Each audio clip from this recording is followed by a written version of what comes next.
Short circuit जोगु रघुंग घर जली संपूर्ण पाउंस।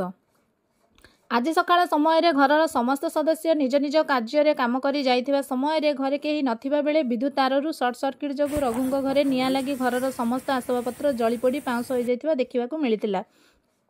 सूचना मुताबक गोलकपुर ग्रामर रघुबिंदाणी घरे विद्युत सर्ट सर्किट जोगु आज तांको घरे लागि जाइथिला निया।